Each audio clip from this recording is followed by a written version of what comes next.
कोकणात कृष्ण जन्माष्टमीची पारंपरिक पद्धतीने साजरा करण्यात आलाय। मध्यरात्री 12 नंतर कृष्णाच्या मूर्तीची विधिवत पूजा करत त्यानंतर अभिषेक करून पाळण्यात विराजमान करून हा सोहळा साजरा करण्यात आलाय।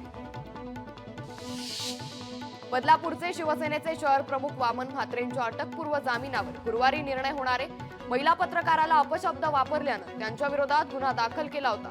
त्या गुन्ह्यातील अटकपूर्व जामिनावर गुरुवारी सुनावणी पार पडणार आहे। राज्य शासनाच्या सामान्य प्रशासन विभागाच्या परिपत्रकाचं कृषी विभागानं पालन केलं नाही, म्हणून महाराष्ट्र लोकसेवा आयोगानं 258 पदांचे मागणी पत्र परत पाठवलंय। हे परिपत्रक आता रद्द करण्यात आलंय। त्यामुळे आता कृषी सेवेची पदं राज्य सेवेत समाविष्ट होणार का, परीक्षेचं काय होणार, कधी होणार असे अनेक सवाल उपस्थित होत आहेत। जन्माष्टमी निमित्त यवतमाळ जिल्ह्यातील पुसद शहरात भव्य मिरवणूक काढण्यात आली। डीजेला फाटा देत पारंपरिक पद्धतीनं मिरवणुकीत टाळ आणि मृदुंगाच्या तालावर गोपाल कृष्ण भगवान की जय असा एकच जयघोष करण्यात आला। गुजरातमध्ये मुसळधार पाऊस सुरू आहे। पावसामुळे गांधीनगरच्या संत सरोवर धरणाच्या पाण्याची पातळी सातत्यानं वाढतीये। कोल्हापुरात महाविकास आघाडी आक्रमक झाली आहे। छत्रपती शिवाजी महाराजांचा पुतळा कोसळल्यानं महाविकास आघाडीकडून जोरदार निदर्शनं करण्यात आली। यावेळी केंद्र सरकारच्या विरोधात जोरदार घोषणाबाजी करण्यात आली। खडकवासला ते फुरसुंगी बोगदा प्रकल्पाला राज्य मंत्रिमंडळानं प्रशासकीय मान्यता दिली। आमदार राहुल कुल यांच्या पाठपुराव्याला यश आलं असून बोगदा प्रकल्पामुळे 3 टीएमसी पाण्याची बचत होणार आहे। हवेली, दौंड, इंदापूर, बारामतीला याचा फायदा होईल। गुजरातमध्ये मोठ्या वादळाची शक्यता आहे, त्यामुळे भारतीय तटरक्षक दलांनी मच्छीमारांना याबाबत इशारा दिलाय। मच्छीमारांच्या सुरक्षिततेवरून जहाजावरून तटरक्षक दल निवेदन करतानाचा व्हिडिओ व्हायरल होतोय। गुजरातमध्ये सध्या अतिवृष्टी सुरू आहे, त्याचा फटका रस्ते वाहतुकीला बसलाय। गुजरातमधील 41 नंबरचा हायवे पूर्णपणे पाण्याखाली गेल्याचं चित्र समोर आलंय।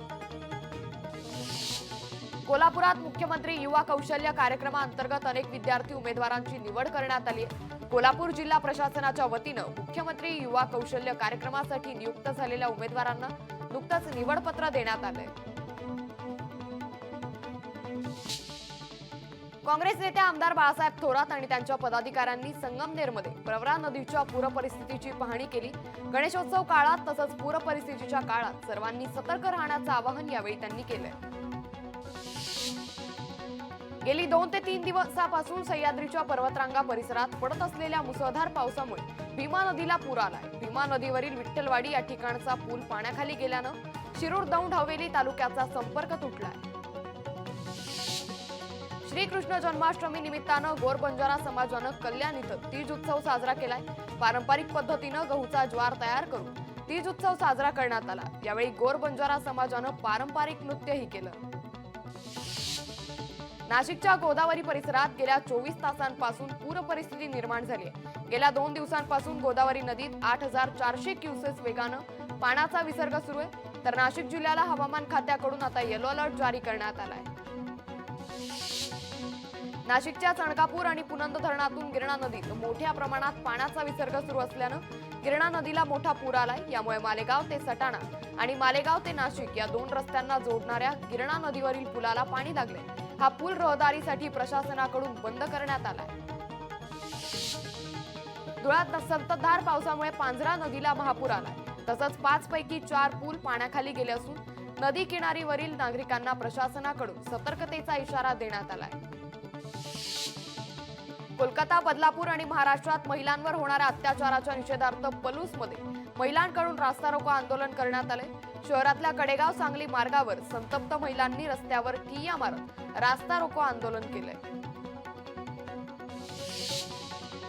सोलापूर तालुक्यातील वरुळ टाकळी रस्त्यावर खड्डेच खड्डे पडले। संगमेश्वर मंदिराच्या दर्शनासाठी येणाऱ्या भाविकांना जीवघेणा प्रवास करावा लागतोय। खड्ड्यांमुळे मोठ्या प्रमाणात अपघातांची मालिका सुरूच आहे। जिल्हा प्रशासनाकडून रस्त्याकडे मात्र दुर्लक्ष केलं जातंय।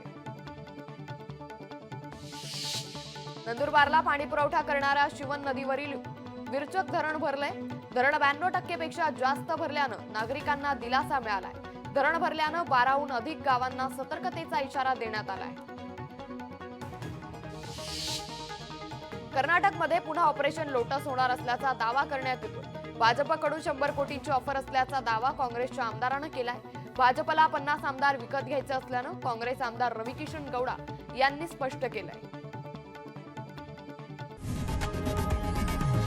लोकशाही मराठी ऐका, पहा, जागरूक रहा.